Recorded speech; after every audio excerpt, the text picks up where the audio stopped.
Last time on Dragon Ball Z, after sensing mass disturbances in the vibes for years, Kami finally found the culprit as he observed massive casualties in West City as thousands of civilians fell victim to the SUCC when a new and sinister threat was finally introduced. Accepting that right now what the Earth needed more than anything was a true goon, Kami agrees to the merger with his evil twin in hopes of gaining the power they need to crease the new threat like a pair of old Jordans. The fusion occurs and the newly minted Namek renounces his identity as both Piccolo and Kami, announcing that he has reached the pinnacle of Namekian power, achieving a status few warriors on his planet or any other could hope to reach. He was now Big Green. It's Big Green! With his new title in mind, Green hurries to the side of the attack and is immediately greeted by one of the grossest abominations he's ever seen, who claims to be his brother. Big body Piccolo, absolutely denying the family allegations, goes on the offensive, and the difference in power is made clear from the outset, with his fused powers appearing to put him in a class above the monstrosity. Unfortunately though, old Green makes a rookie mistake when he's caught off guard by the enemy's use of the Turtle Hermit classic, the Kamehameha wave, and once again finds himself being straddled by an android whose only goal in life is to give him the draining of a lifetime. Having his arm rendered useless by the attacker, Piccolo feigns weakness and his bluff works, leading the android to give him his entire lore dump, introducing himself as Cell, yet another android created by the gift that keeps on giving, Dr. Gero. Cell informs Piccolo that what really waters his cactus is power, and his prime directive is to absorb Millie and Vanilli to achieve his ultimate power and reach true perfection as a warrior. Figuring that he's heard enough, Piccolo regenerates his arm and prepares to end the arc right there and is backed up by Krillin and Trunks, who also made it to the scene. But Cell proves crafty, using a Taioken to blind the warriors and make his escape to search for the androids, wanting to postpone the battle until he's 100% positive that he can brown their bread. Vegeta also made it to the scene, and after being put on to Piccolo's new power increase, once again begins looking for an isolated planet to cry on, determined to put the Saiyans back on the map and secure their rightful spot in the meta. Piccolo and company start weighing their options, as it's starting to solidify in their minds just how up Yama's Creek they are. Ultimately, they decide that while there's no point in Trunks trying to go back in time to waste Cell, as this would do nothing to fix their problems now, it would be worth paying a visit to Dr. Gero's lab again, because the last thing this timeline needs is two Cells on the loose. If they thought Trunks' timeline was worse than living as an NPC in the Attack on Titan universe, then Kami knows that they don't even want to get a whiff of what a universe with two Cells looks like. So the ragtag pair of Krillin and Trunks make their way to Gero's lab to put the finishing touches on their insurance policy before deciding their next move. One thing that's really good about this early section of the Cell Saga is the diversity of character interactions that we see. Lord knows that things really become the Goku, Gohan, and Vegeta show as the series progresses. So watching the supporting cast get so much play in this section of the story, as well as seeing how their personalities play off one another, is something I really appreciated going back and rewatching this. Krillin and Trunks find their way to Gero's hideout, and Krillin is immediately preparing to pull out his Glock and nuke the place. But Trunks begs the man to hold it for 2 seconds while he looks around, because there may be some valuable info hidden in the lab that can help him from getting his colon cleansed by the androids when he takes his happy ass back to his own timeline. The search bears fruit, as Trunks finds some blueprints labeled 17 and finesses the schematics, plotting to bring them back to Ma Dukes to see if she can cook up something devious and find some kind of weakness hidden in the Winklevoss twins. With their hands on what they needed, the unlikely duo start lighting up what's left of the hideout. I mean absolutely taking a sledgehammer to the place. After putting the finishing touches on the light show, Trunks hands Krillin the schematics and tells him to take them to his mom. Krillin asks Trunks why the hell he ain't coming, and Trunks replies that he's like 85% sure his mom is trying to get at him in this timeline, which is cursed on so many levels. But also he wants to regroup with his father and train together, feeling that if there's a level to reach above Super Saiyan, he wants to know what it's like as well. Krillin, never one to mince words, is like, look young man, I know that's your pops and all, but you got about as much chance of that man giving you the time of day as I got my hairline recovering. Trunks, realizing that Krillin is spitting, agrees, telling him that real talk, spending an extended period of time alone with Vegeta is one of the last things on the planet that he wants to do. But when it comes to throwing hands, that man is an expert. He wants to learn a thing or two that he can take back home with him, and with that being said, Trunks heads out, while Piccolo and Tien head into a nearby town, hot on the heels of Cell. As they begin surveying their surroundings though, they quickly come to realize that they seem just one step behind, as they observe traces of clothing that used to be people lying scattered haphazardly on the ground throughout the town. Up and above and out of view from his pursuers, Cell can be seen grinning and rubbing his hands together like Birdman, knowing that if he keeps up his Metal Gear Solid timing and stays undercover, he'll be able to continue consuming and eventually catch up with the androids while his ops can't do a damn thing to stop it. Don't you just love it when the worst person you know just keeps on winning? While Cell is out here feeling like DJ Khaled, Drink this guy! we return to Krillin, who has made his way over to the homie Bulma's house to drop off the data trunks uncovered. Bulma and her pops look over the documentation, and after being weirded out by the fact that Jiro made both 17 and 18 with functional genitalia, have to admit that the man was a brilliant mind and truly built different.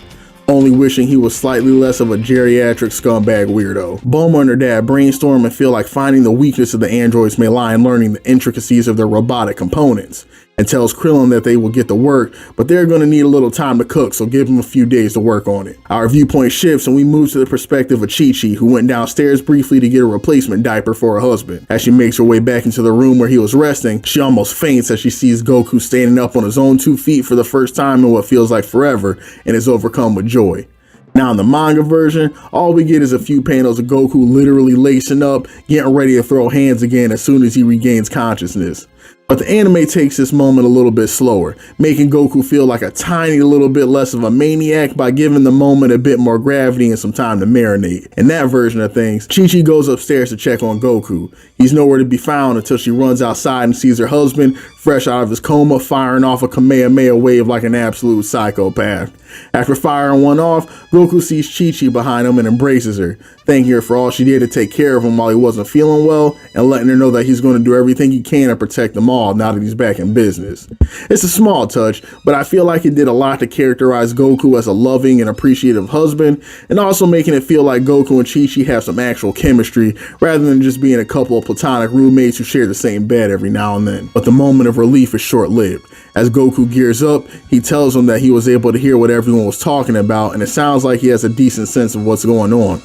Quick sidebar, one of my favorite small things about DBZ is the random powers Toriyama and the rest of the writers give to Goku at select points throughout the series. Like back when he was in the hospital recovering from getting bodied by the Saiyans and became a waterbender, or on Namek when after doing push-ups and heavy gravity, Buddy somehow gained the ability to place his hand on people's dome piece and read their minds like he's Charles Xavier. Don't even get me started on movie Goku, who's able to manipulate his ki and bring animals back to life, absorb the power of a spirit bomb into himself, and become a walking black Air Force like the Android 13 movie. I don't even be questioning things anymore, y'all. If you told me that Goku had ice powers now, cause someone to stand to stop time, I'd just be like, all right, bet, and finish drinking my coffee. But anyway, he tells them that they don't have to bother catching him up on the story exposition because he already knows how bad things are, and he keeps it a whole stack with him, telling Roshi and his wife that if Vegeta got done like Zabuza did on that bridge in Naruto, he knows that he's not up to snuff either, and he'll need to level up fast, and thankfully, he knows just the place to do it. Goku asks Chi-Chi if she can take their son with them, and at this point, Chi-Chi is like, I already know that's a no from me, big dog, but I also realize at this point, you're gonna do it anyway. But I will tell you this, when them Terminators go down, our boy is going to school like a regular human being, and God is my witness, you are gonna get a 9 to 5, or you're packing up and moving in with Piccolo. Goku smiles and can be heard muttering under his breath over my dead body before instantaneously vanishing and appearing smack dab in the middle of the rest of the Z homies who are on a plane en route to try and smoke Cell sausage before he gets another town sucked dry.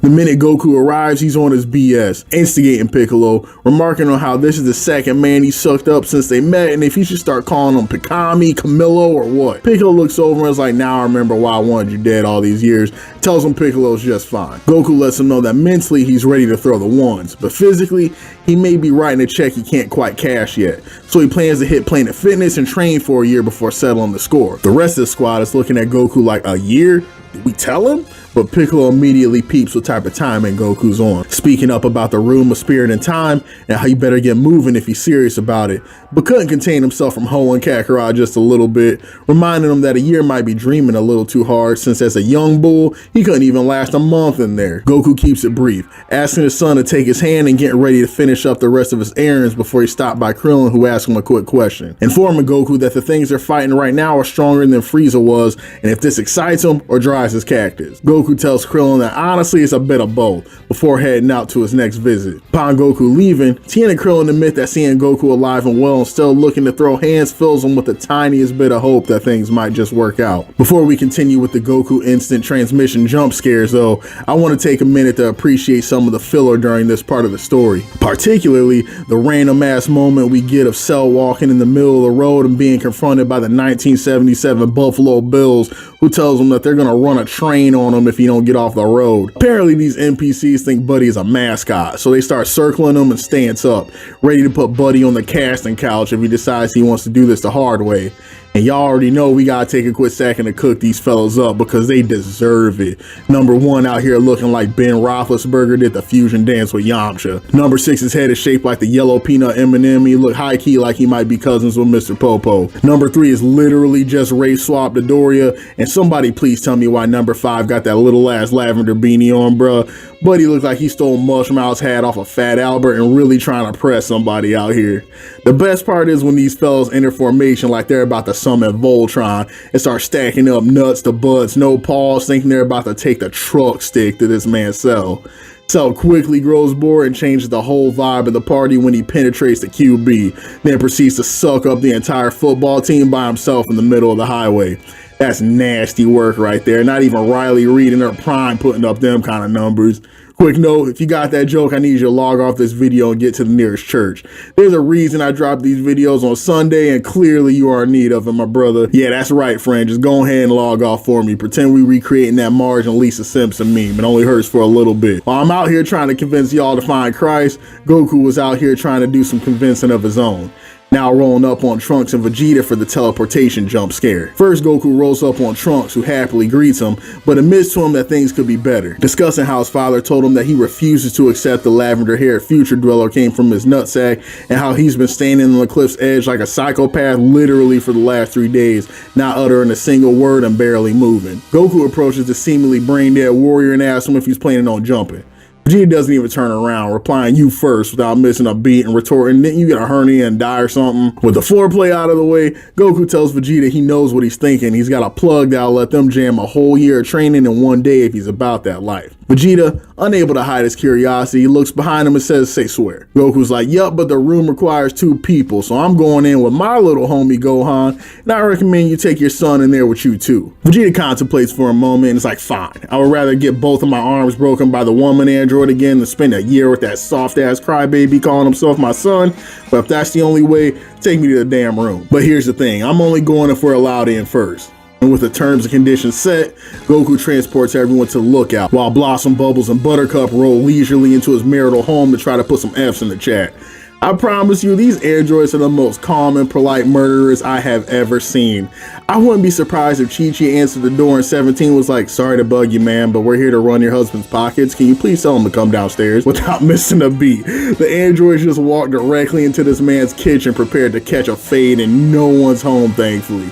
17 goes, "Oh shucks, they ain't here." Then I wonder where they could have ran off to. 16 runs his Doc's Goku protocol and tells the crew that if Goku's shown with his homies, he's in 1 of 2 places. He could either be at Capsule Corp in the Briefs estate, or at Muten Roshi's house getting lit before his number gets pulled. After verifying Roshi's is the closer option, friendly neighborhood androids ditch the mystery machine and take flight over to the Kame house. Back at the lookout, Goku and company have arrived at their destination and begin to make preparations to enter the room of spirit and time. Vegeta looks back at Goku and is like, "You know I'm still planning on bodying you, right? So you sure it was a good idea to bring me to a place where I can spend a whole year getting sturdy in a single day?"